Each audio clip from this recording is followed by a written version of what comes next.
Welcome back to GenreBot. If you haven't listened to every episode so far, you might need a recap or past 9. So, let's get started.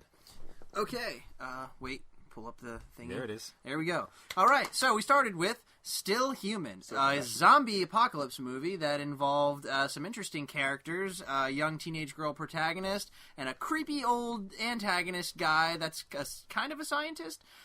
Circus people fighting zombies, and life and death, and questions about the future of humanity.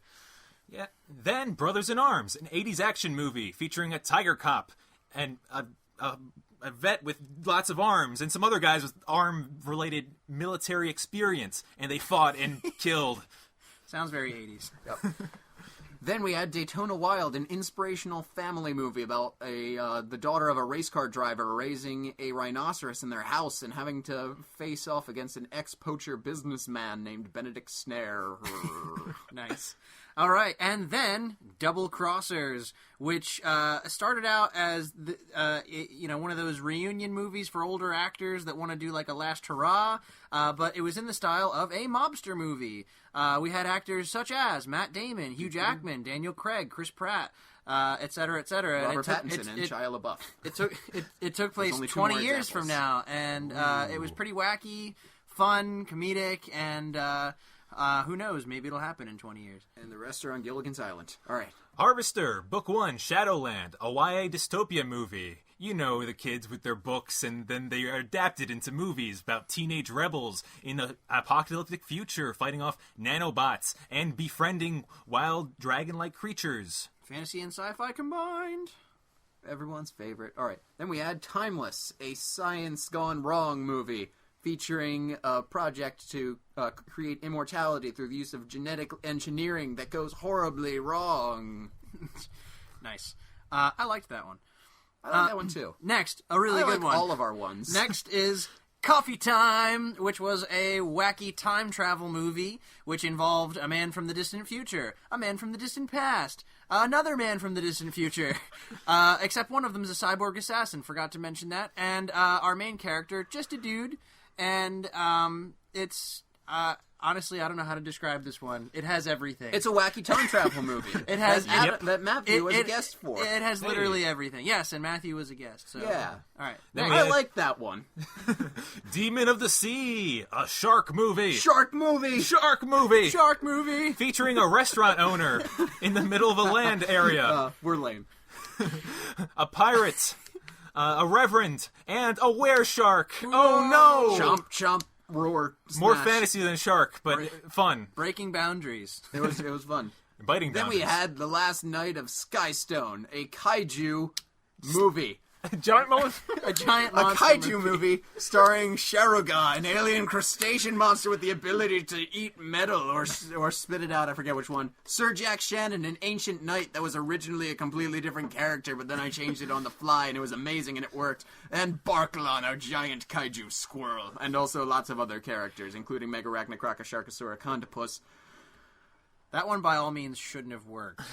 But it did. I like that one. It did. No, it totally worked. And now it's time to pitch them. Dun, dun, dun. That was the sound of pitching. Right, I don't watch sports. Let's explain what we're doing here. Sure. Yeah. Okay. So we here at GenreBot tried to come up with something creative to do since we have now reached our 10th episode. Yay! And since there are 3 of us, we figured, well, each of us now has gone 3 times. So what we've decided to do is, instead of our normal format, we're going to look back at the previous 9 that you are now completely familiar with, and we're going to take turns. And we're going to... Well, one of us is going to pretend to be some kind of film executive, producer, or whatever, and is going to... And the rest of us will sell out. Right. GenreBot's going to sell out. And basically what's going to happen is we're going to pretend that we're pitching these movies to a film company. And they're going to tell us which of the 9 scripts they like, and then they're going to give us conditions for things they want to change, things they want different. Love what you did, but there's that one little thing, which is actually a big thing, and they have to deal with it. Right, and then we're going to spend 15 minutes fixing it while the other person leaves. Leaves the actual room. Yeah, actually leaves. Oh, yeah, we're actually all in the same spot this time. Because we all sound the same. So there you go. Yeah. All right.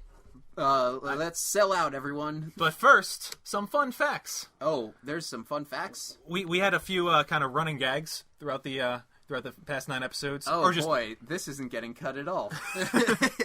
No, Actually, I'm intrigued by this. I just have a few things to say. Victor has come up with many of the titles. You actually came up with 7.5 of the past 9 titles. Oh, I Sweet. like this. This is like... Okay, Title King. I'm into it now. Title King. Yeah. The half is the harvester. I came up with the harvest word, and you kind of adapted that. That was okay. pretty. That was a long, complicated one. Mm-hmm. All right, what are some other fun facts? Following that, it was I came up with 5 characters that became the protagonist.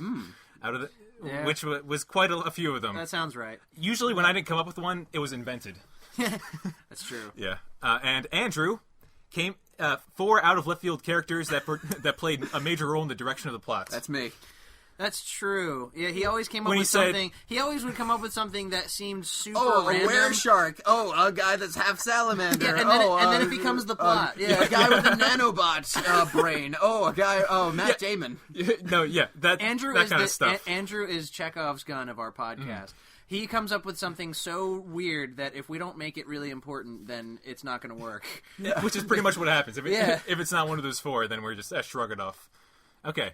Nice. Yeah, I thought that would be fun to do. That was All right, fun. so I will be the first studio executive. But first, hit up the ska music. What? I guess he's gonna put an intro in here right now. Okay. Sell Out by Real Big Fish. It's all my roommates listen to. Sell out with me, oh yeah, sell out with me tonight. The record company's gonna give me lots of money and everything's gonna be alright.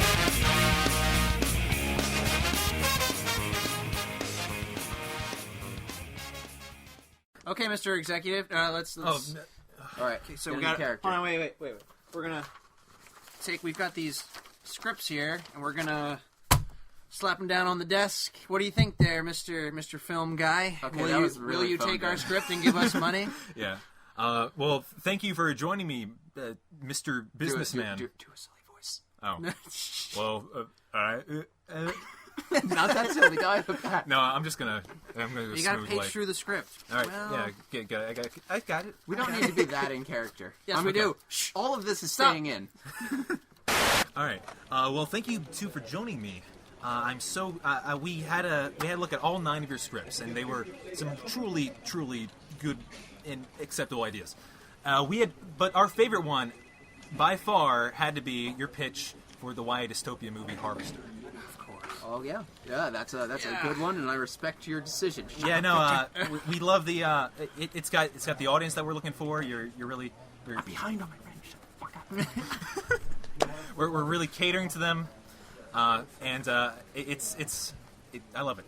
But we had one little change, one change that we wanted to talk about. Sure, whatever you want. Well, you had your character of Jonice Ortiz, your female protagonist. Right. Yeah, very. The kids are loving that kind of stuff. And then you had your evil guy, the Shadow. Yeah. He's working behind the scenes doing nanotech stuff. Oh yeah. One of our producers really likes nanotechnology, and we know how in it is right now to do like trope subversions, like that kind of stuff, like flipping the script. So we were hoping you could make the Shadow the protagonist, and Jonice the antagonist. Yeah, that's interesting. But we like the characters the way they are, so leave the characters the same, but work the story so that it works. The Shadow's the protagonist. I would gladly do that for the same amount of money. All right. Well, thank you so much. I will be back in 15 minutes. Okay. I know it's a few major adjustments, but I think you can handle it. Yeah, don't worry, we got it. You got it, boss. We're screwed. Okay, what are we going to do? Well, first of all, Adam left the room, so welcome to GenreBot, the new podcast group writing machine with me and Andrew. Yeah, I'd actually rather do me and Adam. Oh. Yeah, I feel like that would be a better duo. If we had to get rid of anyone, it would be you, but you bring, the trio thing is good. We have 15 minutes. Yeah, we should probably do what we're supposed to do. So, we already, do you have a pretty good memory of what happened in that story? Yeah. Okay.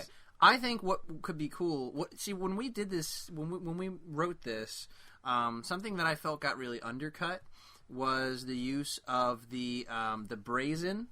Mm-hmm. It showed up it has a it has a place, but I think that it could be cool if we're gonna switch perspectives and kind of tell sort of an anti-hero story about the Shadow, then perhaps the Brazen had a much bigger role on his side.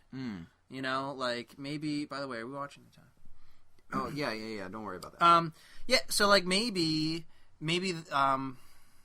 like the Brazen in the background. By the way, for our listeners, the Brazen is this mythical creature that you came up with. Why don't you describe? No. You came up with it. I did. Yeah. Oh yeah, you're right. I did. How? No, I'm thinking of what you came up with for the science one. Oh yeah. Okay. No. The Brazen is just this this creature that had like a strange telepathic ability. It was a little ambiguous, and like I said, we didn't really explore it that much. But in this society, when our main character Jonice got kind of exiled, she came across it, and it ended up kind of helping her in her, when she kind of took the fight back to the city. So that could end up being almost like a betrayal thing. Where like maybe he cast it out and for good reason. Like maybe it also was like tormenting the people mentally or something. Oh yeah. Like maybe it was inciting ideas of rebellion and freedom in a society that didn't really need it. Like The Force Awakens is going to come out soon at the time of this recording. After this comes, this is gonna get released much later. So I don't know if it's good or bad. So I've been rewatching Star Wars, and the Empire didn't really do a lot of bad stuff on screen. They killed Uncle Owen and Aunt Beru, and that seems very... And they're called stormtroopers, and they look evil. But besides that, like... I think it was... What's the worst they can do? Tax people? I think the idea... Oh my god, tangent again. But I think the idea behind the Empire is that they took away the galaxy's ability to rule themselves. Oh, okay. They made all the decisions themselves, and actually that's a pretty good... The regional governors will have direct control over their territories. Well, and that's a good analogy to this, because in our story, he manipulated nature. He actually decided when they would have a harvest and when they wouldn't. Okay, but let's not focus on that, because we need to make him an anti-hero. Well, right, but no. And the other point I was going to make is that there's a fine line between rebels and terrorists. True. So maybe Jonice Ortiz and her ragtag bunch ragamuffs are just like future terrorists, essentially. But the thing like is, chaotic. He said he wants to keep the characters the same and the story the same, which means all we need to do, it's all just a matter of perspective. On her side, she only has certain information, and from her end, it looks like tyranny. It looks like it looks like he's oppressing them, he's keeping them from getting what they need. What we need to do is introduce more information that gives us his perspective and shows us that what he was doing actually was justified. Right. All right. This is like every YA dystopia thing is a battle between chaotic good and lawful evil, right? Kind of, yeah. More or less. So... we just need to play up the lawful versus chaos, stability versus chaos. Very, very good. Yeah. Well, I think that what we need to do is obviously see, because if I remember, the Shadow is a very mysterious character for until the second act, right? And it's supposed to be it starts off appearing to be fantasy. But then it turns out, it was sci-fi all along. Right. I liked that. Yeah. But if we're going to tell it this way, it needs to be kind of backwards. It needs to be no, it was always sci-fi, but there's really some more stuff going on that you don't understand. That could be where the Brazen comes in. That could be where it's maybe this nanotech is just a way for them to... maybe the Brazens have some kind of natural thing about them that screws up the harvest. Maybe he only makes the harvest happen when it does, because if he didn't, the Brazens would all, catch wind of, I don't know, something in the air and would flock and, kill all the humans to take the food. Maybe he's just doing it to save them. And you know what? From the pathos perspective, from, the emotional place... think Man of Steel, because the Shadow is this amazing, really overpowerful guy. So the thing isn't who's gonna win. The thing is what's important about it. And I know you're a huge DC fan. Yeah. That's more to the audience. I mean, like, I am. I know that you know that I know. Exposition. No, Yeah. I'm a huge DC comic fan. Go on. Yeah, so Man of Steel is, or any Superman thing, is about like how it's not easy to be him. Well, it's He's the not whole... scared to fly. He's not that naive. Well, actually, etc. it's actually a little bit more Marvel-y because it's about how basically there is no absolute good or absolute evil. There's always a gray area. Like every villain has a redeemable quality, and every hero has a dark side. Right. You know, like in this case, it's funny because I think that what we're doing, he wants us to keep the same audience, but honestly, I think that if we switch it to the Shadow's perspective, it's going to make it seem a little bit more adult. Because not like adult, like rated R. I mean adult as in like more cerebral. Well, like because it's gonna seem like there's some serious stuff going on, and this kid who doesn't know what she's doing is meddling in it and shouldn't. And that's gonna kind of. Like I mean, that has to be the like. Did you read Animorphs? A little. I'm familiar with. Like, I watched the show. Oh well, that doesn't count. I mean, you got to read the books, man. I know, but like, I at least know like about them. Yeah.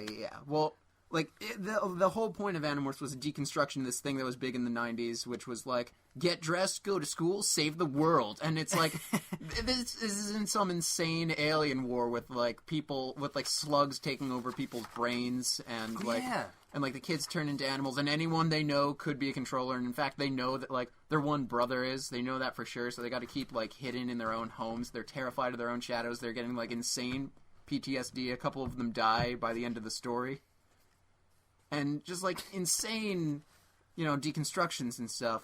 And the end result is, like, it was not a good idea to send children that can turn into animals to fight this war against alien brain slugs. That was the wrong choice. That was should have called the army or something, but Elfangor is like the person who right. gave them the Green Lantern ring. I remember as that. It were. Yeah. Well, okay. Well, I think I get what you're saying. But he was dying, so I think he didn't have a choice. It definitely applies because I think that's going to have to be the angle that makes this work, is that... And it actually could stay young adult because it could be teaching kids, hey, sometimes you may think that... You may really think something, or you might have a certain perspective of what's going on, but you want to make sure that you have all the information before you do something rash, because there's a reason why... kids don't rule the world, you're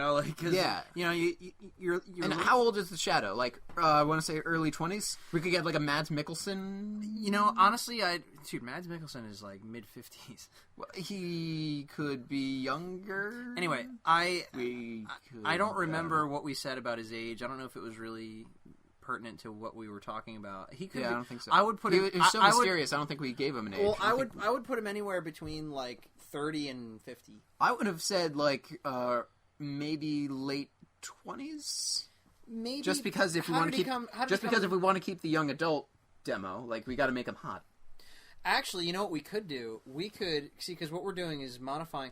We could actually introduce even more mythos to this. And have it be like the Shadow's really just a pawn. Like there's more stuff going on, and that could help us sympathize with him because it could be one of those like it could be like Knuckles when he shows up in the Sonic games, and at first he's a bad guy, but you realize that he was just a pawn of Dr. Robotnik. Okay, but it's got to be something more than like there's some shadow ship up in the sky giving people shadow stuff, because then he just becomes the hero of a. It's like a young adult dystopia story inside a young adult dystopia story. Well, we would just have to be careful because I don't know if our executive producer wants us to introduce a lot of new content. Exactly. So I think that it should be... Actually, what I think is keep the story mostly the same, and then at the end, we'll do sort of a little twist reveal at the end that because at the end he gets defeated. But when he gets defeated, that should be one of those... That should be tragic. Well, yeah, it should be like, oh... She thinks everything's great because, yay, we won. But then, like, something super bad happens. And then he's like, I tried to tell you. You know, like, you don't know what's going on. Yeah. He doesn't die. He gets to come back in... Like, that's the end of the second movie. No, like, that's the pit of the... It's the setup for the second movie. At the end of the first movie, Oh, okay. like something super bad happens because he's taken. Because he's taken from his position of power, and then that's kind of like the boom. Wait for the next movie. All right, so I You see. know? So if you want to expand this into if you want to take the trilogy and make it into like a 3-act thing, that would be the end of the first act. That would be like the crossing the thresholds, the whatever, the hero's journey. I mean, I guess. I mean, Sort of. We already pitched the movie to be part of a series. Yeah, exactly. So, So that's the twist. So the thing is, it's so what are our key points? It's hard to be the Shadow because he's got all this crazy political power. I think the big hook was he's doing what he's doing because he has to. We don't really understand why yet. Something has to do with the Brazens. The Brazens were mysterious to begin with, but we get a few more answers. And something about them is bad, and something about what he does helps, I think, is important. What if the crops that he produces have a certain gene in them that produces a chemical that makes you immune to the Brazen's crazy powers? Because, That's interesting. No, the Brazens, here's the thing, if you're in the presence of the Brazens for too long, or if they, get into the crops, you start, you eat the crops, and suddenly you start turning into a Brazen. Oh, well, that's... Or just That's like a big... changing too... It's interesting, but it's changing too much. Okay. I like the idea of something that has to do with... he has to manipulate the harvest, or else the Brazens would become dangerous. So, I like the mind control thing. Maybe he uses the nanotech to actually manipulate the food so that it keeps Also, them at we're bay. supposed to have, the last Brazen. Are we going to change that? Well, he starves them. Yeah, I think that's part of it. They probably have migration patterns, and he only brings the food up when they're far away, and lets them harvest the food, and then gets rid of them, so that they stay, so they all because starve. it turns out the giant reptile monster doesn't want to be your friend. It's a giant reptile monster, and given the choice, it will eat the crops or it will eat you. It's an omnivore. I suppose. Honestly, I don't remember all the specifics about the creatures, but that does make sense. By the way, I think we've only got a couple minutes. Yeah. So what are... Is he waiting for us to go get him? No. He'll come back. Okay. Yeah, but he's got the... So, key points. Hard to be the Shadow. He has to do what he does. Mm-hmm. Jonice is misguided because she doesn't have all the facts, and she's acted impulsively. And Brazens are bad. And Brazens are actually bad. Yeah. Also, we were doing this thing where I was getting into some sociological message about how, farming is actually really bad because it creates greed. And it was getting very hippie-ish, but I liked it. Oh, I remember that. Well, that would be a different story. That would have to be, this story is not a good vehicle for that message. Yeah. Not the original one, I think we kind of got it across and we made it work, but not this redo. The message if I remember correctly, the message we got across is that, a good, honest day's work is more valuable than having someone control that kind of thing. Something like that. The value of, good, honest, hard labor. Because didn't we say it was going to be a jab at preservatives and stuff like that? I don't want to do that because preservatives aren't that bad. We brought it up. I'm not saying, I don't remember. I have to go back and listen to the episode, but I remember that being a thing where it was something about over processed foods or something. Well, we're selling out. We don't have to worry about our message being compromised. Yes, the business. Did you catch the... Oh, wait, no, we should be talking Guaranteed to make billions of dollars. Billions of dollars, yes. Yes! You will be swimming Come back in cookies and milk. How'd that go? Well, we, decided to start a new podcast without you. No, I'm just kidding. No, yeah. Here's our pitch, Okay. Mr. Executive. Yeah, I'd love to hear it. Well, we did what you said. We kept the same story and the same characters. Got it. We did not introduce too much new content. Right. Okay, that's good. Yeah, but we came up with some new angles and a couple of new, plot developments that were necessary, but I think we have a pretty good... Let's hear him. Yeah. Basically, it's all a matter of perspective. Yeah. Okay. All right? What we're basically saying is, right now the story is told from Jonice's perspective, which makes her appear to be the hero. Right. But what if she only thinks she's the hero because she doesn't really understand everything that's going on? She's a kid. She doesn't have all the facts. Okay. Yeah. She's a little She's acting- naive. she's you acting know. impulsively. Could still be a lesson for the kids, you know. You beware of, you know, naivete. Yeah, kids can learn a lot from villains. So, well, flip it over, and we decided in our new version, the Shadow does what he does. He controls the crops that go up and down. Yes. He does what he does because he has to.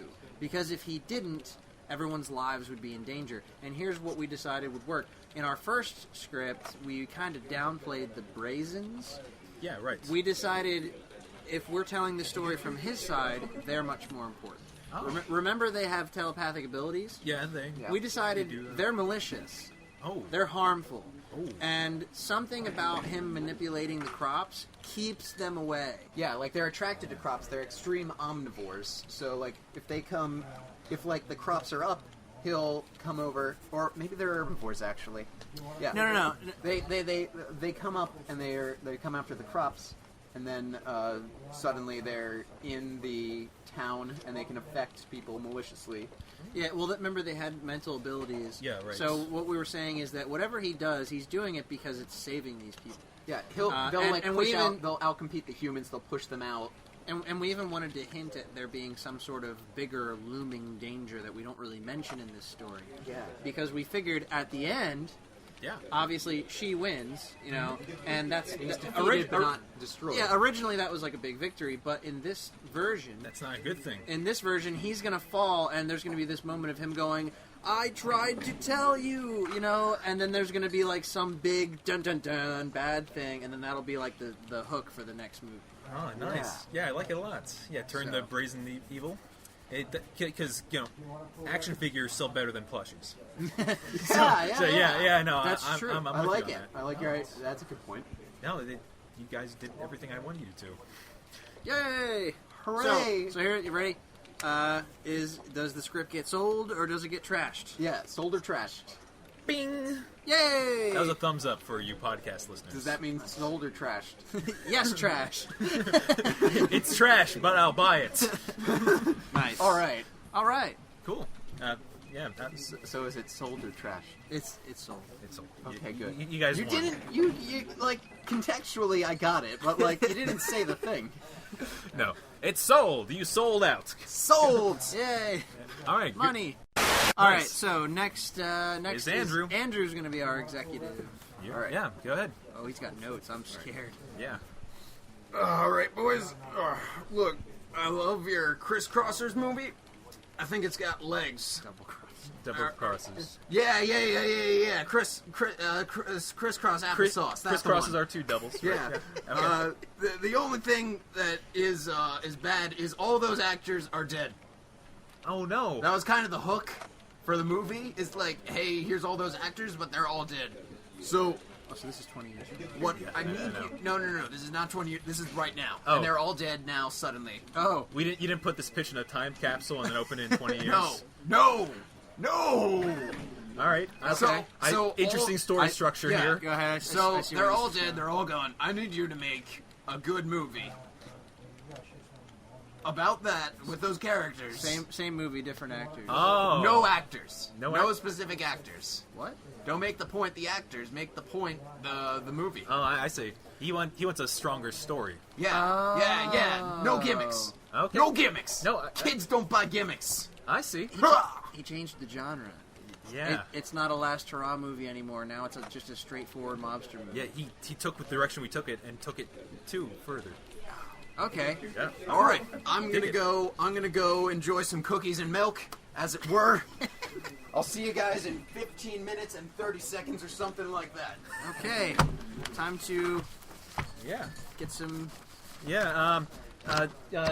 You got it. Is he on? No, he's not gone.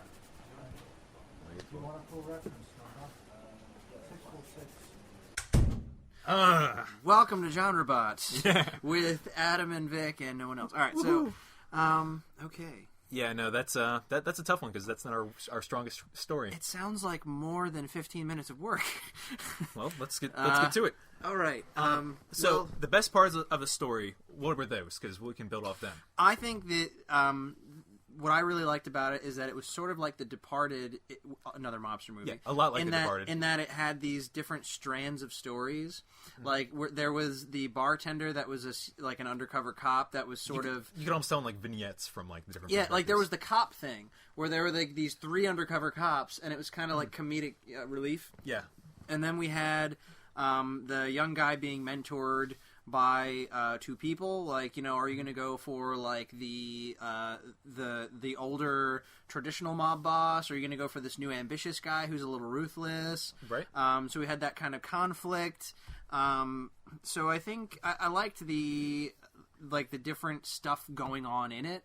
We just didn't really explore it because the thing we were going for was the gimmick of having the actors. And having that many actors, that many characters was kind of almost too much to handle. It was a lot, yeah.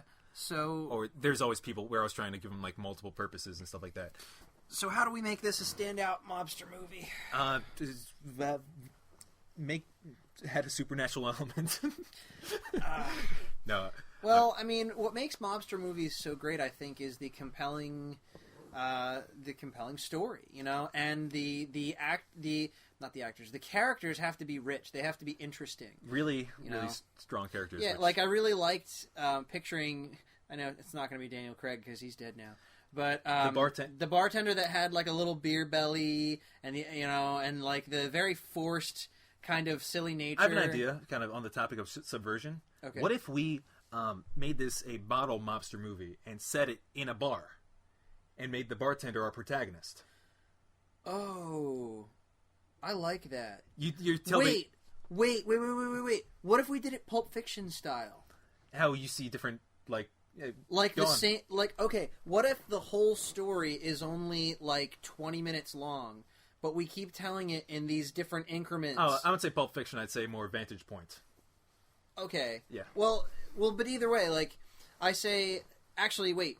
If it was going to be Pulp Fiction, then there would be some huge thing that happens in the bar, and then we keep getting clips of what happened right beforehand. Oh yeah. Oh, now that you say that, what if things that happen before, things that happen after, and then the final perspective on it will be the bartender, and that's when you see the full story. Okay. So basically, this probably sounded really confusing. So let's back up here for a second. Okay. What we're saying is something big happens in the bar. Let's call it a mobster style, like somebody gets stabbed, which incites a shootout, and basically everyone dies. It's a gang war inside a small place. Yeah, but no, not a gang war. Not a gang war? because you said it's bottled, so I picture it being like 10 people or less, or fewer. Yeah. Okay? Like, just... And clearly they know each other. It's one of those, like, oh, clearly there's story here. It's not just, like, some there's guys... connection. Yeah, like, I know you, and, and there might... One of them might be the undercover cop. Maybe one of them shoots the other, which we already said was going to be funny, but now it could be, like, a poignant... like, and they're both there. But anyway, you don't get any of that. What happens is there's this mobster style, like, somebody walks in, makes some kind of weird cryptic comment, someone gets shanked, a shootout ensues, and boom, and then it's kind of like fade to black. And then, that's urban. And then the next clip is like, earlier that day, and it's the 2 undercover brothers, like, yeah. and they're, you know what I mean? Mm-hmm. And they go through some stuff that leads them to the bar. And then, fade to black. Here, let's quick, just a little side path of this. What stuff they're going through? Maybe one of them had a bad breakup. Just a little personal thing. And the other one's like, say, hey, we're in a mob, but we can still relax, have some fun. Let's go to the bar, have a drink. Yeah, actually, I think what you're kind of scratching at the surface of is what is it that makes everyone kill each other? Yeah. Like, let's figure that out. Uh-huh. If we're going to try and keep as much of our original story as possible, it should have something to do with people that were originally under the old mob boss betraying other people for this other guy. Yeah. I think, take what we can from the story, but it's themes that are what should carry over. Yeah. Yeah. So maybe while they're walking down the street, they're talking about how the new this new younger mob boss made them an offer. All right. And they're going over well, what do you think? Because they're brothers. They'd be like, oh, should we do it? And okay.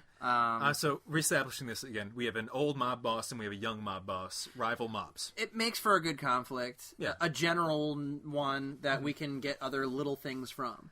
And that could maybe be a big twist at the end that maybe one of the brothers already said he would join. And was waiting for the other one to say whether he would or not, and if he said no, he had to kill him.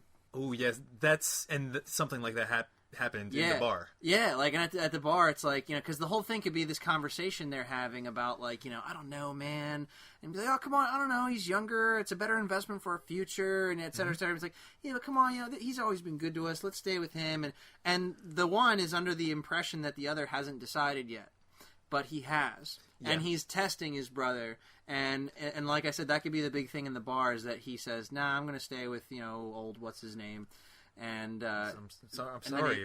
And then he kills him, and that could be a huge whoa. Yeah, because the scene before you saw that happen, you're like, I don't care. Now we rewind and we're like, oh, there's that cares. tension of oh, geez. Now we need to do the same thing, take it a step further back.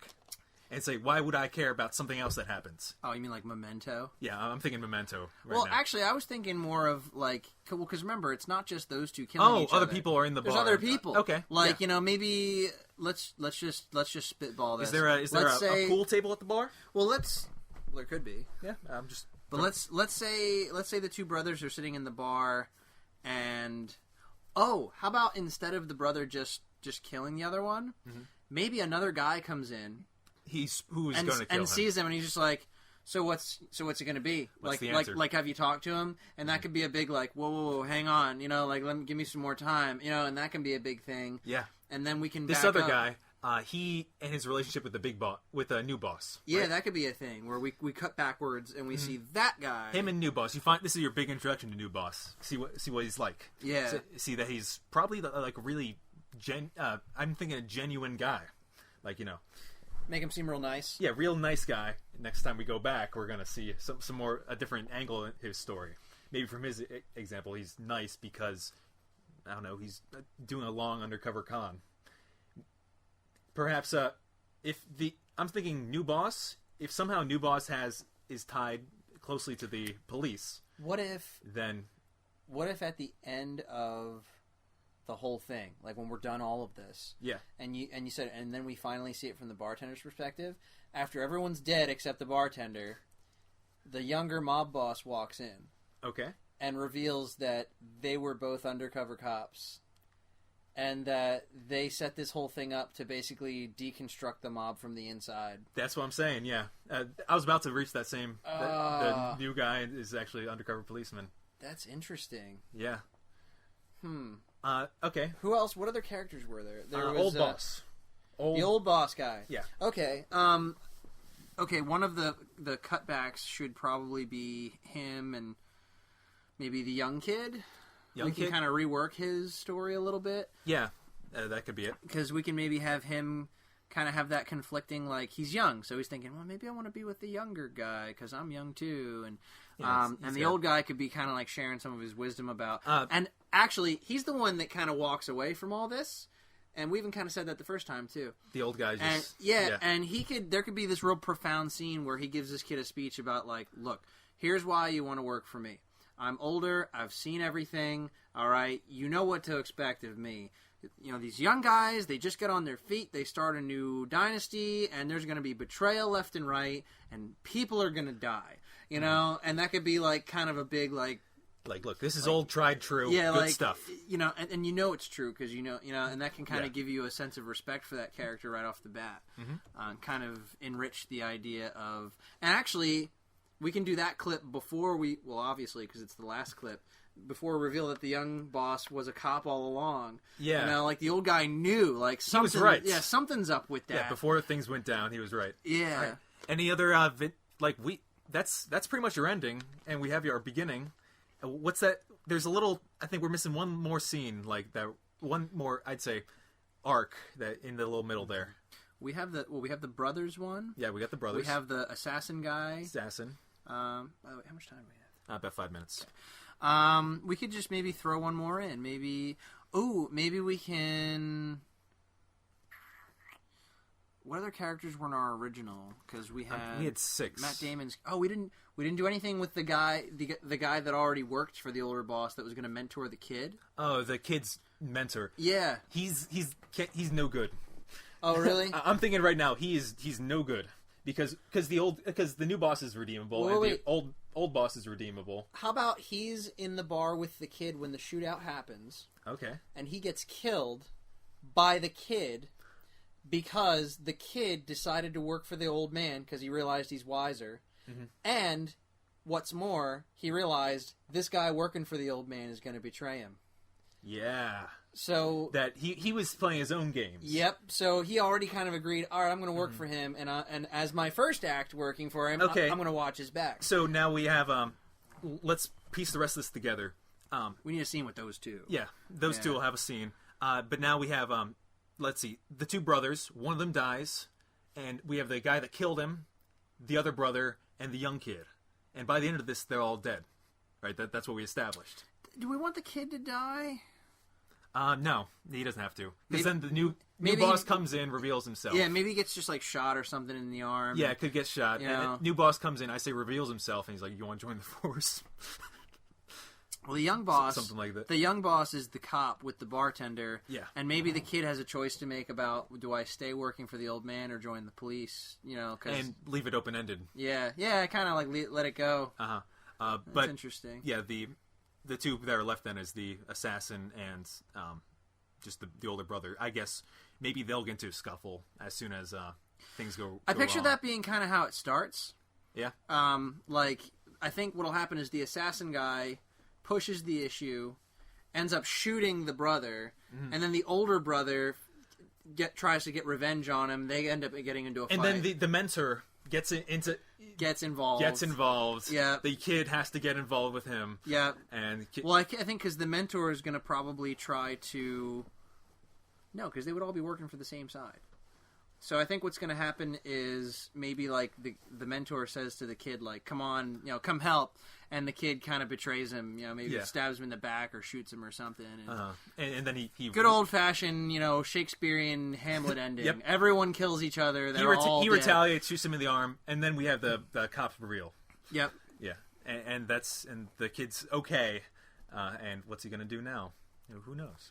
It's not important. Oh, that's actually pretty solid. Yeah, I'm glad. I like what we did. Kind of Tarantino-esque. Very Tarantino-esque. it's pretty much Reservoir Dogs meets Memento in a bar. That sounds amazing. Yeah, it's good stuff. I'm cool with that. Where are we at time-wise? I think we have just a few more minutes. Double crossers. Now, I said the last pitch, so I'll let you take the lead. All right, so we open up in a bar. Yeah. There's a scuffle. Uh-huh. Oh, there's a big scuffle. There's Spider-Man. I like the description. It is a Shakespearean Hamlet-style ending where everyone dies. Okay. Yeah. Except for one guy. Shakespeare. That's good. That sells. Yeah. So, big scuffle, yeah. And everyone ends up dead. Oh. Okay. Except the bartender. Bartender's alive. Is he Spider-Man? No, he's not Spider-Man. I realized what this impression was. Okay, and then we cut to a scene of two guys sitting at the bar or walking down the streets. The brothers from the first pitch. Oh yeah, they're brothers. One of them's talking to the other one about There's this new young mob boss who's kind of undermining an older mob boss. Mm-hmm. That was in our first script. This time it's going to be a little bit less of a thing as far as we're not directly exploring it. We're exploring how that feud is trickling down to other people. Right. So these two brothers are kind of walking down the street, and they're discussing the younger mob boss made them an offer, and they're discussing whether or not they think they should join. Yeah, and one brother's really into it, and the other one's not so much. By the time they get into the bar, another man comes in. And the other man goes up to the brother and say, "All right, are you guys in?" And they're like, "One's like, yeah, of course." And the other one's like, "No, I don't think so." And he kills him, stabs him. Oh, and then the brother's like, my brother, what are you doing?" Scuffle ensues. Oh, it's the same scuffle from earlier. That's right. We're going Memento. The one thing that you left out. He left out one thing though. Right before that happens, another man comes in that kind of asks the one brother, like, so what's it going to be? And that's when like the betrayal I put happens. those two together. Yeah. Okay. Yeah, but all right. So now as you can see, we're filling this bar with mobsters, and each one has their own story. And it keeps cutting back to show you what was going on with this guy right before this happened. Okay, it's like a one of the, we got Tarantino on Actually, it. you know Yeah, what? it's very Tarantino Well, stuff. it's funny because I said Pulp Fiction, but the more I talk about this is exactly like Reservoir Dogs. It's pretty much Reservoir Dogs. Yeah, this is exactly. It's like Reservoir Dogs, Yeah. but with Memento and a bar. Yeah, kind of having some little Pulp Fiction. Okay. There's more. Yeah. So we're gonna have. We still have that young guy. Well, there's. Well, hold on. There's going to be a cutscene that shows the younger mob boss talking to the assassin, okay, and sending him to go and make sure that the brothers make their choice. Yeah. Then there's going to be another scene that shows. This is an important one. It's going to show the young kid. Remember, there was a kid that the older mob boss was trying to recruit, and he's also being kind of courted by the younger mob boss. But there's going to be a cutscene with the older mob boss giving him a speech about, look, here's why you want to work for me. Okay, this other guy, he's a young guy. Okay, he's just getting started. Doesn't know what he's doing. Right, well, it's not even that. It's him saying, look, I was young once. Here's how it goes down. You're either successful like me, or everyone kills each other. You know, like it's just and it's kind of like it's an important moment to Delicious irony too, because you already know what happens. Yeah, it's supposed to establish a trust of that character. Like, he's the smart one, and he's right because you've already seen the ending. Yeah. And well, go ahead. Yeah. Then we have the last character that we didn't talk about is the younger guy has a mentor figure employed by the older boss. Okay, and in that totem pole, as time goes on, the younger guy realizes that his mentor, he's not good for the old boss. He's going to betray him. So in the bar fight, the young kid actually kills the mentor guy because he knows that he was going to betray the old mob boss. So he kind of does him a favor. Yeah. Does him a solid. Uh-huh. And it's this big fight between, it's like the assassin, the mob, the There's mentor. the brothers, the assassin, the mentor, and the kid. The kid gets shot, not killed, but shot. Falls to the ground. They all fall on the ground. A big scene. Everyone's dead. It's 5 people. Yeah, 5 people. Everyone's dead except the kid Uh-huh. and the bartender. And at that moment, the younger mob boss walks in the door, and it turns out that he and the bartender were actually working undercover to try and take apart the mob from the inside. Undercover. Yeah. And they see the kid there, and they say, like, well, kid, you look like you're pretty smart. You can handle yourself. And they're like, you should consider working for the cops. And the kid's like, all right, do I work for the cops or do I work for the old boss? And it ends. And that's it. It's open ending. Which path did you take? Okay. It's a lot of twists and turns. Yeah. You like the crisscross part? Yeah. We might change the name to that. Oh, yeah. Twists and turns. I think Double Crossers actually still fits pretty well. Yeah, I retract that. But do you like the idea? Well, let me tell you, it Needs more pictures of Spider-Man. It does. It does need more pictures of Spider-Man. You're right. All right. So what do you think? All right, boys. I think it's got legs. The crisscrossers. It's got legs, but I'm not sure if it's in a wheelchair. I think personally, just my opinion, I think it's clever, and I think that someone like Tarantino would want to do it himself because he likes it. But I think if you're trying to sell this script to a company, they'll be like, "This is too confusing." Yeah, no. Exactly. You're You're making my points for me. Yeah. YA dystopia that's golden. Yeah, well, because it already sold. Yeah, it's a guaranteed they sell. eat that up. Yeah. What's this? Are you dealing with other studios? No. What? Whoa! What? Get out of my office! Don't come back unless you have pictures of Spider-Man. Hey, grab the scripts. Trash. Well, guys, I read your scripts, and you got some stuff. You got some good stuff. I see a little bit of a common thread of apocalypse / sci-fi, but that's all right. I like that stuff. I dig that. Oh, cool. So here's what I'm thinking. I looked at your script for the cautionary science tale. Okay. And there's a lot of cool stuff in there. I like it a lot. I really like it. But here's what it's missing. Okay, that story the whole time was trying desperately to be a horror movie. Okay. And you just never granted it that. Okay. So what I want you to do is I want you to go back to the script. I want you to take what you have, and I want you to just sprinkle true primal fear all throughout it. Okay, I mean, you're playing with nature here. You know, I'm thinking like, you know, Jurassic Park. That just scratched the surface. I want you to really frighten people with this whole with the science of this movie. You know, okay, I want audiences to be peeing in their pants. Yeah. All right. Well, all right, have it on my desk in 15 minutes. Okay, that's... we'll be there too, so we can talk about it, and pitch it to you because you know it. We don't have long. Oh, okay. You got it, boss. All right. So, I immediately thought body horror. Oh, body? Really? That's the direction you want to take it? Well, I mean, what could be more horrifying than, like, just if his face bulges out into, like, a little half-azodal thing, and he's like, kill me. Oh. I mean, you could do it that way. I was thinking of the scene when he's trying to crawl away and he gets sliced up a bit. Oh, porque no los dos. Yeah. I mean, I got a lot of kind of alien vibes that we can stick in there. Yeah. All right. So, the beginning of the movie, it's like, you know, I think the faster we get to the island, the better. Yeah. Wait, is it on an island? It could be a facility. I was pretty sure it was just in a facility. I didn't think it was on an island ever. Hey. On an island off the coast of Costa Rica. Makes the park I've got in Kenya look like a petting zoo. Yeah. Yeah, that's two on the... Yeah. Okay. No, I got you. So we're in a facility. The axolotl comes. Yeah. The axolotl we can make horrifying. Easy. Oh, yeah. Just, you know, don't even add teeth. Don't even add teeth? I was going to say add teeth, but don't. Have you seen them? They look like a weird, like... If you took a Walmart smiley face and made it, like, bone white and, like, stretched it out, made it look all embryonic and gross. Yeah, no, it's a mess. Yeah. It's an ugly mess, and we can make that work. If he, like, opened his mouth and, like, it made a little, like, creepy noise, like, that would be creepy. Yeah. You can do the Jaws thing and keep it in the shadows. Don't, like, say, oh, hey, here's the big CGI reveal the first time you see it. Yeah. See, like, the tank is so murky. It has to be murky. That's the environment it's used to be living in. Yeah. And there's a ticking clock because of the body horror, something's gone wrong. Yes. With the experiments to extend life, and, yeah. Yeah. So, like, parts of him are turning into, like, they're turning white and embryonic and, like... Who are you talking about? You're talking about, either James Francis De La Rosa, who...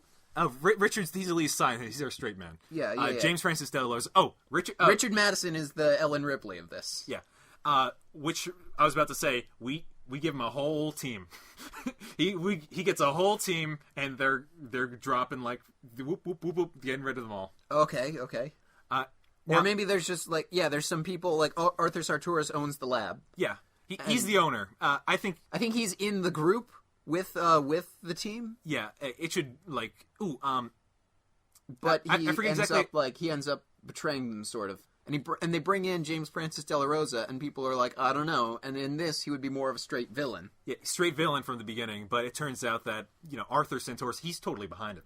Yeah. They're buddy with this. Yeah. Sartoris maybe is also this kind of psychopath where he wants to see this stuff happen. Yeah. He gets off to seeing all these members being attacked by whatever creatures De La Rosa has created. Right.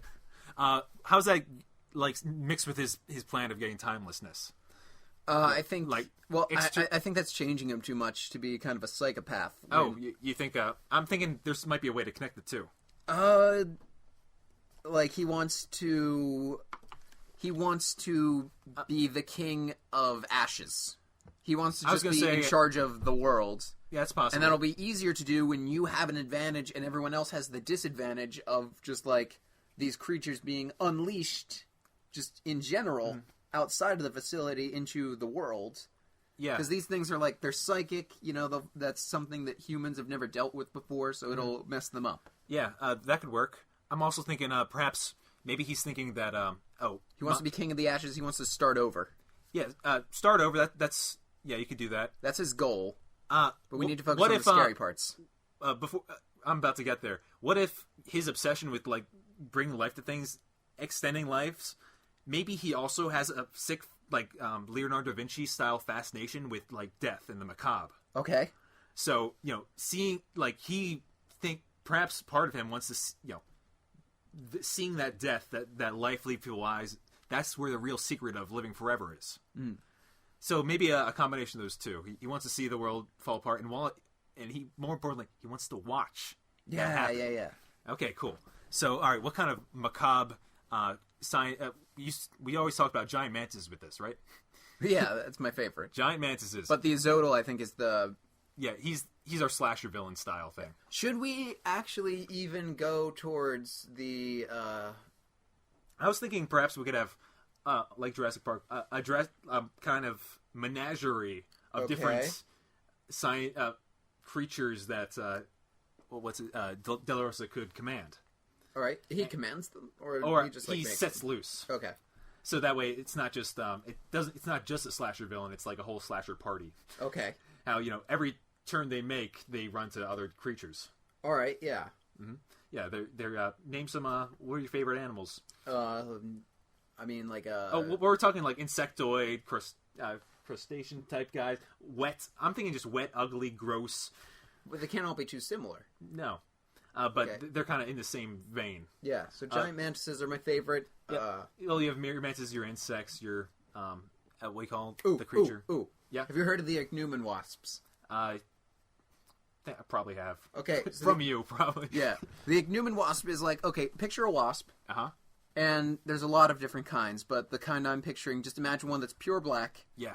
And like even more elongated than a wasp normally is. Like the waist is like pinched, super thin, and like the abdomen's curled up. And there's a super long stinger that's actually an ovipositor. Oh. And what it does is it bores into wood, injects the eggs into like a caterpillar or a grub or something. Then the eggs of the wasp hatch and eat the caterpillar alive from the inside out. Someone's dying that way. Yep. Yeah. That's what I'm thinking. I want, not just, because they come in swarms, man. Yeah, swarms. Swarms of them coming around. How big? I'm thinking, How big should the adults be? for some reason, the one that came to my size, the ants in Indiana Jones 4.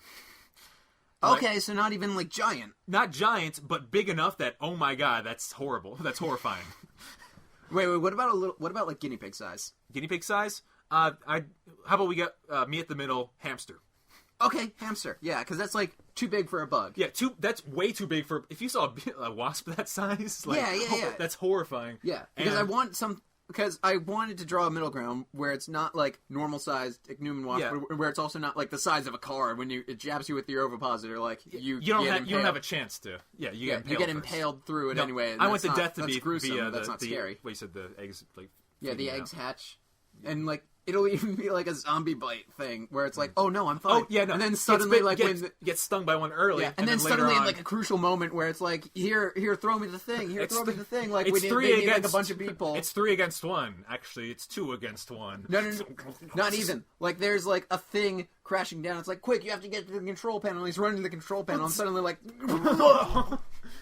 baby wasps fly out. Yeah, I love it. That's good. Okay. And all right, cool. But let's how does this close? Okay. How do horror movies end? All right. There's a final guy. There's a final guy. Wait. He didn't say we couldn't make.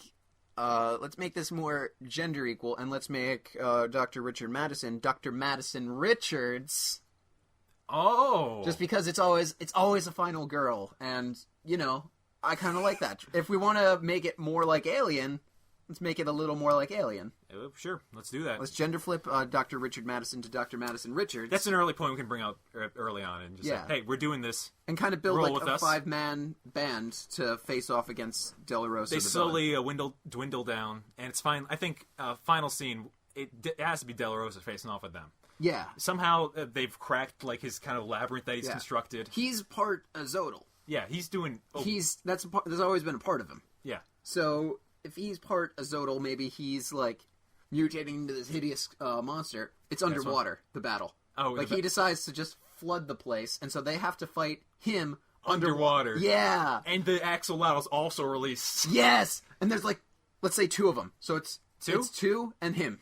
How many? That's 3, but how many people do we have left? Oh. We have Santoro who's going nuts. We have Madison, but I feel like one person dies at the crossing the threshold at the end of Act 1. Well, I'm thinking... and another person dies at the... I'd up their party a bit more. I'd give them 7 and then kill off 4. Okay, I was thinking 5, but 7's better. What I'm thinking is 3 people make it to the end. 1 person turns into wasp babies. Awesome. Yeah, and there's 2 left. But I'm thinking 1 axolotl. 1 for him, 1, and the other one's dealing with wait, De La Rosa. Wait, I've got it. If the axolotls are the velociraptors of this Jurassic Park... Sort of, yeah. And let's say the mantises are just whatever. Yeah, we saw them early on. They're one of the creatures. The Ichneumons will kind of be like the Dilophosaurus that kills the one guy that's important. Yeah, right. It's not exactly. Mm. And then what's the T-Rex? The T-Rex, I'm pretty sure it's the axolotl. But we hinted at it a few times earlier, and it comes into the big final fight. No, you're saying he comes in and rescues... I think... the De La Rosa's the Tyrannosaurus. But no. They've got to come in and, like... The T-Rex has to come in and we're not doing exactly Jurassic Park. Right. You know what? Yeah, because then that's not scary. Yeah. What if we just see Dr. The protagonist, like, she's the last one left, Richards. and she's just, like, beating him with a pipe. That's not really... You're kind of losing the horror. Wait, no. Oh, okay, wait, horror. I got it. She's beating him with a pipe, and he has this creepy axolotl mouth, and he opens up and, like, swallows her arm, and so she's, fighting from inside, kind of. Some of that, maybe, I'm thinking, what if he, like, bit off her arm? Yeah. And they're, like... For some reason, were all about getting rid of arms earlier, I remember this. Yeah, for some reason, I'm in a hallway, and she's crawling backwards. And she's crawling backwards? Yeah. Why? I don't know. It's a horror thing. Don't ask. All right. No, they basically made it out of this. Somehow they're out of this tank, but the threat's not over. The horror is moving. Right. He's coming for her. Yeah. He's biting the pipe off. She bit off part of her hand, and maybe a panel, trying to get to a panel. Yeah, trying to get to a panel, and the thing was, she was kind of following under his, like, it's not like a standard, video game bad guy where he's up in his castle. He's with them the whole time, and he's kind of, like, encouraging them, like, all right, well, hey, there's some snags with my thing. Like, he's trying to play it up like it's fine, but take some enhancements here and there. And then, like, she tries to get to the panel, and it doesn't recognize it as her. All right. That's what the original thing was. Oh, her DNA's gone blah, blah, blah. Yeah. Crazy. Yeah, because it's a DNA scanning. Where's that leave us now? It leaves us with everyone dies. Everyone dies? Everyone dies, just like in the original. But Santoro. But Sartoris, because we didn't have an ending for him. He's gone crazy. Yeah. Yeah. In that fight, he makes it out of that fight. He makes it out of the facility. And it turns out he was the worst monster of all. Pretty much. Maybe he even, like... Because now he's like the post-credits thing, after, like, she dies and we see all the dead people, like, we see him, like, crawl out of a bush somewhere. And then he just, like, he has a vial of some kind of DNA and he just injects himself. Yeah, no, I think I got it. She dies, but it's a sacrifice maneuver of some kind. He goes... Yeah. De La Rosa goes with her. And then, our post-credit scene is Santoris coming out of the muck of this, seeing his destroyed facility. But he's in his hand, he's still clutching just a vial. Yeah. No, he doesn't inject himself. He just has a... Yeah, just needs to hold a vial. It could be, like, the last shot you see is him...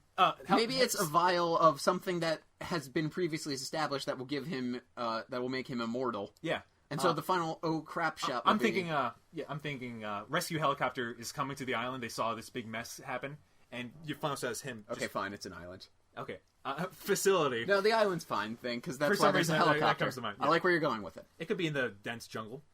Yeah, either or. Helicopter comes, and final shot is him slipping the vial into his pocket. Yeah, there you go. Like there's he. I want the final shot to be like he puts a flash drive in his pocket with like presumably all of Francis De La Rocha's research. Yeah, it could be flash drive. And like he injects himself with the immortality serum thing because that's the thing you were like. We established late in the game that was the thing that we were trying to keep him like he was a psychopath and we were trying to keep that away from him. Yeah. So now you're like, oh crap, he's immortal. Yeah, no. For some reason, I'm not thinking. I'm thinking, I'm not crazy about that last image of him injecting himself. What if it's just like a shot of his eyes, and the eyes are the tell? Oh, okay. Yeah, you know, maybe his pupils are dilated weird. Or I just mean that's something. the last event. That's not. That's the not last last event shot. is your reveal that he has it. Yeah, and he's safe. And yeah, that's right. a final. There's horror a shot for sequel you. hook. Yeah. No, I dig it. That's awesome. Yeah. Yeah. Well, good What are some job. other? What are some other I ways think- that people can die along the way? Mantis. The mantis have to kill him at some point. Mantis eats somebody's head for sure. Yeah, mantis eats someone's head, and it could be they injure them before they eat the head. Yeah. You know what's freaky? Two-headed vertebrates, like a two-headed cow. We're about at the end here, Okay. but yeah, could be two-headed cow. Yeah. But we have this whole menagerie of insects. Yeah, a and whole monsters. bunch of crazy things. Yeah. That's pre-production stuff. Yeah, no, I think this is a solid pitch. Yeah. All right. In? All right. Impress me. So, the first thing that I said was body horror. And the first thing that I said was Alien, Yeah. and we went with mine. Well, we went with No, his, but there's some pieces of body horror. yeah, there's some excellent pieces of body horror, like more so than Alien, which is like, proto body horror, where it's just like something bursts out. This is like a lot of stuff. Like, we decided to make it more of like a menagerie of creatures. Well, why don't you go ahead and start the plot? Yeah, sure. It's same thing as before. You have lead scientist Richard Madison. We decided to gender switch. Madison Richards. Madison Richards. Nice. To get some more. It's contemporary. We wanted to remind people of Alien a bit more. Yeah. No, it's fun stuff. Good. Yeah, and that's kind Progressive. kind of a horror trope. Yeah. Is the final girl. It is. Yeah. Yeah. Her and a team of scientists, and you have a Centaurus, your wealthy owner. De La Rosa comes in, and we turned him from kind of anti-hero to straight. Yeah. He comes, But and he's like sneaky. yes, very sneaky. Yeah, he's like a part of the team, sort of. He's able to he's part of the team, but the facility's shut down. Yeah. And he's like he has a an menagerie of emergency mutant happens, creatures. Like an emergency happens where like, oh hey, they're all getting loose in the facility and they're going to be released into the world in like a certain amount of time, and you're Very wondering like very how Jurassic this Park-y. happens. Similar Yeah. threat as the first Jurassic Park book. Yeah. A lot of that. Yeah, because that's all Came up about in. getting off the island. About raptors hijacking a boat. It was amazing. And I totally bought it, too. Yeah. Yeah, but we got some cool stuff with it. The menagerie creatures.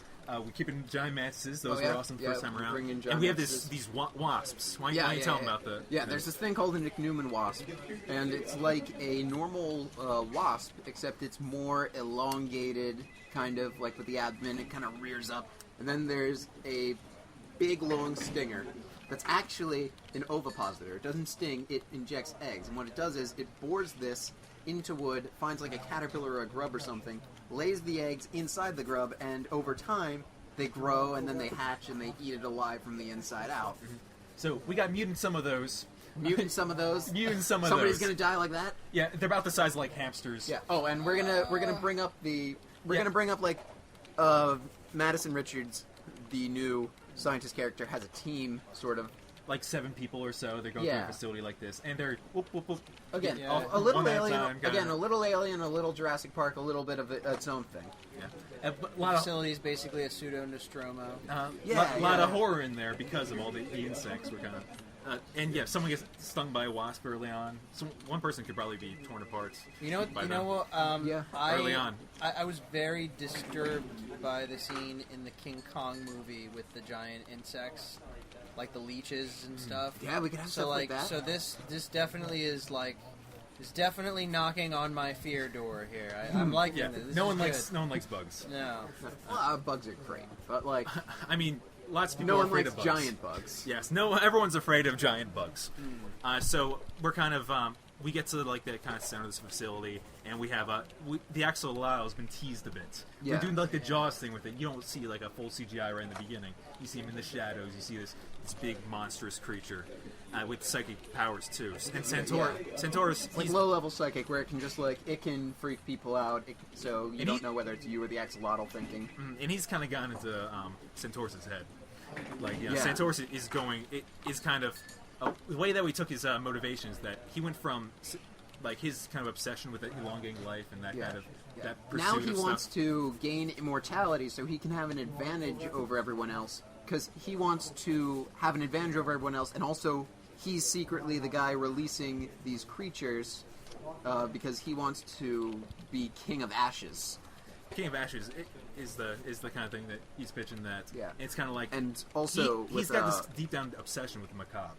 Like, you know, his obsession with life, also obsession with death. Kind of seeing the life drained from people's eyes. Like it's one thing to live forever; it's another to watch everyone else die. Yeah, a Da Vinci-esque. Yeah, like, kind right. of. Okay. And also, De La Rosa's in the team the whole time, and he wants to. He's like going like, okay, guys, don't worry about this. This is cool. We're all going to be fine. Everybody take some genetic enhancements. They'll help you fight these monsters. And some people are like, okay, whatever. Madison Richards is one of them that's like, all right, yeah, sounds like a good idea, She's Doc. got some of that too. Yeah. But anyway, then, like, we're in this final chamber. Yeah, final chamber. And De La Rosa floods it. Yeah, he floods it. His body, he's starting to become more and more axolotl. Because he's been injecting himself with that, because that makes him regenerate more. Coming straight up body horror is when this comes up. He's like his face turns into like a weird like Walmart smiley face, but it's elongated and bony and white and embryonic. Like District 9. Yeah, like, some of that a lot as well. like that, Yeah. But it's like turning bony and white in a gross way. Weird. And he brings big the red feathery gills. Yeah, he brings the axolotl in, and you know, they're like, we have to get to that panel. You know, some of that, and it's like, you know, they're facing off against against the creatures, and one of their last guys runs for the panel, which was when he's devoured by the wasp eggs. Yeah, Chekhov's wasp. Yeah, Chekhov's wasp. Worst possible timing. And then maybe they're released by adrenaline or something. Centaurus disappears, and you're going after, and Richards is tasked to get this panel, and you know, she's maybe fighting off De La Rosa with a pipe, and he's like could bite into that pipe. Yeah, he's like bites their hands, like just rip it off, like something bad. Yeah, bad stuff. Okay, tear off a hand. Right. Yeah, Empire style. Yeah, she's crawling on the ground, you know, that horror thing, trying to get to that panel. Finally places her hand on it, trying to do it. De La Rosa turn it and off. the axolotl are dead by this point. Yeah. Or De La Rosa's he's pursuing her. The axolotl was dealt. Oh, okay. Yeah. And then he's trying to press it, but it's not working. It's not working. She's taking the genetic enhancements. It doesn't recognize her DNA. Oh snap! That was my idea. Yeah. Oh, that's amazing. Yeah, we kept it reincorporated. Nice. Okay. It worked. Yeah, and De La Rosa. And basically the facility, like, there's a. She has because she can't get out. She pulls some kind of big sacrifice maneuver, turns the tide on De La Rosa. Facility. No more monsters. Skyfall. I should have said Spectre. Spectre. Yeah, Spectre had way more explodium. Yeah, way more. And in the end, you've got Centaurus actually makes it. You see him emerge from like the muck and stuff. Rescue helicopters coming, and he looks human. He looks really human. He tucks away a little flash drive. And that's the reveal that like he was he was in cahoots. Yeah, he was in cahoots. He knew what was up. He likes the axolotls got to him a lot. He likes this a lot. Yeah. And final shot is of his face, and you see there's a tell in his eyes. Something that an axolotl. Maybe they've gone a bit more black than normal. They go black and then they settle back. A little black, a little dilated pupils, and the movie. So the implication being that he's now immortal, which is the thing they were trying to keep away from. So you guys definitely made it kind of Aliens, you know, more like horror elements, but with like, you know, it's a little some action. It was the best thing that we could do. It's a little, it's a little Aliens, but also a little Alien, like more so. If you wanted to go straight horror, you would have had to pretty much eliminate like 2/3 of what was already there. Yeah, 2/3 of like the characters as well. Yeah, but like you're saying, it was like trying to be a horror movie. It was trying to be a horror movie. And we finally made it the horror movie that it was supposed to be. Yes. But like, not that it's perfect. Like, we can still work on it a little, but I think we got it.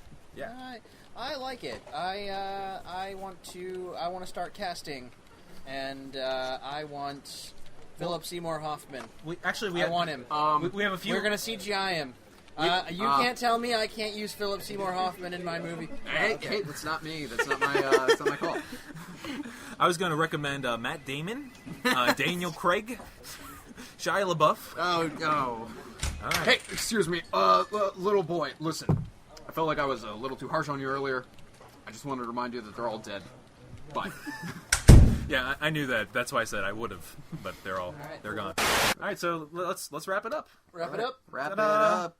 Yeah, but that was I thought that was an awesome episode. I'm immediately concerned with the fact that now they're pretty much going to have to listen to an explanation of the movie twice.